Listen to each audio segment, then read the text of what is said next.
In this session, I'm going to show you how I created my end cuts as well as how I created my brace. So to start off, I used a standard grid that a lot of these profiles will use, and in this particular case, it's 2 inch along the horizontal. Because the actual piece of wood doesn't come out to an even number, in this case, I'm using a 2 by 10, which is 9 1/4. I'm using a 2 inch grid, but I'm going to have one of the grid members at an 1 1/4 inch. So I'm going to create a series of lines to establish this grid, and I'm going to create a horizontal line and a vertical line. I'm going to change the look of it so it's a bit more easily or readily seen. I'm in the pergola structural layer, so I may leave it here, or if I want to turn it off, I can switch layers at a later time, or in this case, I can take it and actually put it in a separate layer so that I can either turn it on or off depending on the elevation that is being viewed at the time. So I'm going to offset 2 inch this vertical line, and this is where all the intersecting points are going to be for this specific grid pattern. I'm going to do the same in the other direction. So this will go down to, and this will go down to. And then I have one more here. And the next one's 1 1/4 inch. So I'll select offset 1.25 and mark that down. And then I'll offset it again too. Now, if you're not sure, what you can actually do is take a look at profiles that are available online that are traditional and print them out and then lay out a grid on them. And that will help you quickly determine how it was established. So now I'm ready to create the item on top of it. I can turn this all into a single grouping so I don't accidentally delete any lines. And then I will draw my end cut. So I'm selecting the line command, and the first one's pretty simple. I'm just using a 2 by 2 grid, and then I've got a curve. I'm going to leave that for now, and I'm going to go in the other direction. So I've got a curve that comes down across 2, then another one go down across 2, and then this will come down 1 and across 2 and down 1 1/4. So now I'm going to draw the two curves, and there's a couple different ways I could do it. I could go into the arc command. I have a start point, I have an end point, and I've got a center point. So do we have anything like that? Well, we've got a center start end, so I can pick center here. And remember, we always draw in the counterclockwise direction. There we go. And let me do that in the other direction. I'll pick the same one. Center start end. So center here, start here, and this time I'll go in this direction. And there is my profile. So it's not that difficult to do, and a lot of these profiles are based on this type of geometry. This here is where two circles or two arcs meet at a tangent. It's also referred to as an ogee curve, and that's a very common profile when we're working with any sort of trim profiles. If you take a look at casings or windows or aprons or anything of that nature, baseboards, you'll see this profile used quite often. So what can I do with that? I can group that so that it becomes a single member. And by doing that, when I move it from one point to another, there we go. And now I can attach it to all the ends that I have in my drawing. As you can see already in this drawing, I have them. So I'm not going to do that. But if I didn't have them, I would simply copy and paste them to all the different locations. So that's basically how we work on our end cuts. And by using standard end cuts that are available online, print them off, make a grid, translate that grid into something that's usable based on the size of the wood you're using. And like I say, in my particular case, when I'm looking at this, my framing or my lumber is 9 1/4 inch or a 2 by 10. What if I were to use a 2 by 12? Well, I've got a couple of options. I can either increase some of the other components like the top piece by an inch and the bottom piece by an inch, or I can make a larger arc section by an 1 1/4 inch or 1.5 inches and an 1.5 inches. Those are all options that you have, but you can still stick to those same profiles. So now we're going to take a look at how we create our brace. And you can see here I've already got a traditional brace placed in this particular location. And you can see some critical dimensions. There's a number of ways we can do this that can help us with creating this. I'm going to make a box here that is going to be 2 feet by 2 feet. And the reason I'm doing that, let's take a look at why, is because this will give me a sense of where that 2 foot dimension is. Notice it's from the center of the brace to the center of the brace. Okay. So now I'm going to use a piece of lumber to work with this. All right. What size lumber? Typically, you could use a 2x6 because we have this arced section in here. When I cut this down, it then becomes a 2x4. If I'm using timber or a larger post size, I could use a 4x4 or 6x6 in order to create this type of an effect. So let's take a look at what I've got in here. I'm just going to quickly measure the width of that, and that is a 2x6 or 5.5 inches wide. I don't know the length of it right now. I can play around with that as I work with it. So I could use the rectangle command to create this. I've got some trimming to do. Yeah, I can just go ahead and work with that. So I'm going to make a piece that is going to be approximately, it doesn't matter at this point, I'll make it 4 feet. And it's a 2x6, so by 5.5, there it is. I'm going to rotate that piece of lumber 45 degrees. So I'll use the rotate command, select it, and rotate it at 45 degrees. There we go. And then I'm going to move it into position with this rectangle so I get a better sense of where this rectangle actually sits. Well, the easiest thing I can do is I'm going to draw a line from midpoint to midpoint. And there's a number of different ways of doing this. I'm just showing you one way that may be easier for you to draw.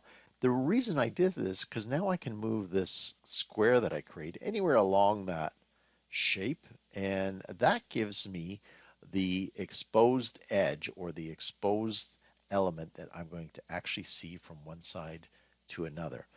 I will now extend those lines, or I can simply explode this first. So EXPLODE, that makes individual lines, and then I can extend it to the outer edges, that line and that line. I no longer need these.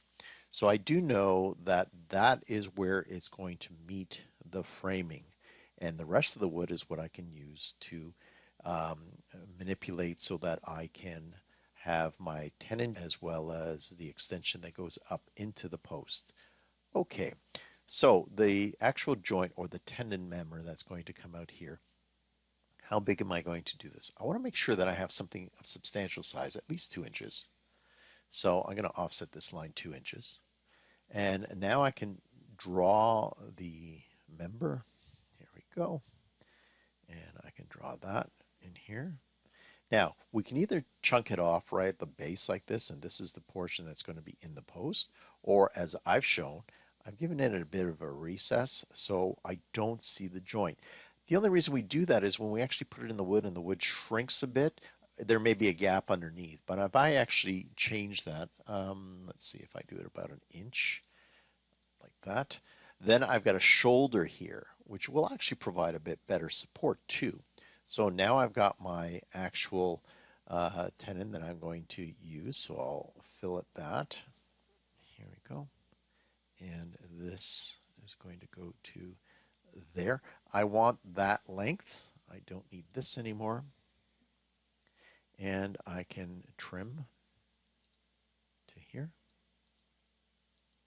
Okay, so this is the cut part that's going to be in the wood, the tenon itself, and it depends on the shape of it.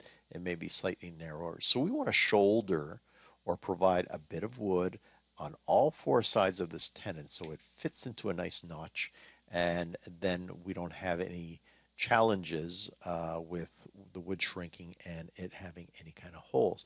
Now I can see that I've got a lot of space up here and I've got very little room here. So if I'm moving this, just so that I have more room, I must move this at the same time. So I'm going to take that and just slide her down. I'm going to use nearest. And what this is doing is simply giving me a lot more space up here for the portion that's going to be up into the wood. So what I like to do is this. You'll notice in here when I'm going to trim this all off, I'll just pick everything. When I trim all this off, that the actual tenon, there we go. I'm going to leave that center line in there. I don't need these two, and rather than trim multiple times, I'm just going to reselect the line. There we go. I don't need, I'm leaving the center line in there for now. That's what I've got down at the other end, but I want to shoulder this. What do I mean by shouldering it? I want to have a bit of a square. This is a tough cut or a tough intersection that will go into the actual wood, and that intersection, I like to square things up a bit. So there's a couple different ways I can do this. I'm going to, and it may seem like I'm going backwards, but it's just to just show you how I think through a project like that. That looks good. I'm going to offset this by about half an inch just so that we can basically see it. It's very it's pronounced enough that you'll be able to see it. And then I will fillet that, and I will fillet this. There we go, and fillet that. And that gives me a little bit of a reveal there. And there's different sizes that we can do. I'm just doing a smaller reveal here. You can notice my tenon is 3 inches here. I'll eventually reshape that to that size. That should be the minimum one for a 5 inch. Basically, if you have a 2x6, you want to have a 3 inch. If you have a 2x4, you want a 2 inch, and so on and so forth. So I've got that done. I'm going to mirror this. So I have the exact same profile on this side. So I will mirror that. Now, where am I going to mirror it from? I'm going to mirror it from the center between 2 points. Here we go. Let me try this again. I was going a bit too fast. I want to mirror. Oh, this is a polyline, so I can't just mirror that. I've got to explode that. EXPLODE. Select it. Press enter. There we go. Now I can mirror this. If I mirror this, and where I'm going to mirror it around is the mid between 2 points. So the mid between there and there. And I'm going to make it perpendicular to here. So it gives me the exact same profile on both sides. Okay, so now I want to arc here and here. How big is that arc? I'm going to make a 1 inch arc. So I will offset by 1 inch this piece inwards. So what does that mean? I'm simply going to arc that member here by 1 inch. But before I do that, what I'd like to be able to do is have a bit of a flat section of wood. I'm going to draw a line from here straight down at a 45-degree angle. So at 4, less than this time, negative 45. There we go. I'm going to offset that. The distance I'm going to offset it is going to be proportionate to the post. So I'll do let's do a 6-inch offset. There we go. And then I will copy this and that from this base point to that. And that's where my arc's going to be, right along here, right from one point to the other. I want to establish some sort of geometry that I can pick the middle of that line, so I'm going to do that. Now I can do my arc. So this time it's going to be a 3-point arc. And remember, we draw arcs counterclockwise. So I'm starting here. The second point is the mid between 2 points, there and there. And the third point is here. There, I've got everything that I need for this particular application. I don't need this anymore, and I don't need that, and I don't need that. That was just a reference guide, nor do I need that or that. And what I need to do, though, is trim this. So if this brace is a 2x6, and I've actually cut off an inch, so it's actually 5.5 inches wide, 4.5 inches. 4.5 inches is the effective depth. And that's always something you must remember when you're working with CAD or any structural members. Okay, now I'm going to cut this off. You can see I've got a bit extended into in between the two lintels so that I can, it's going to be a tenon that goes in there, and it will shoulder up the two lintels as well. I can leave it at this length. I want to have somewhere around that 4 or 5 inch range typically, just because it provides that structural support that I'm going to need. But this is the joint that's going to be exposed or just underneath, and then it shoulders up the tenon. So let's trim all this away. I don't need this. And I don't need that, and that's what we have. So when we're putting in these dowels, you'll notice that I've got a series of dowels here. There we go. Those dowels should be on that line. You don't want to be too high on the wood or too low on the wood, just around the midpoint position. So I'm going to copy these two that I already have there and there, and I can pick the corner that I have here.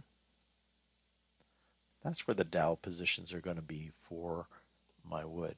So I've created my brace. I have the center line that I've based everything off of, including that 2 foot by 2 foot dimension. I can leave that for now. I could ghost it just so that it is a different color so I can see where it's going to go. And then I simply copy and paste that in position. And that's how we'd create a brace.